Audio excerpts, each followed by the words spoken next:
सैलाब तो बाद ना मोटर पैर वाली चली है थानू विखाने हैं कि पानी कितना है सैलाब तो बाद मोटर का जी बहते पे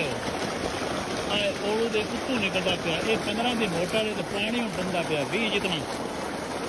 ओलू के उत्तों पानी निकलता पाया इतना कि पानी कोई ना थले भी बने हुआ वेखे उसके अगे इतना पानी है जी सैलाब तो बाद अज तारीख हो गई है जनाब 11 सितंबर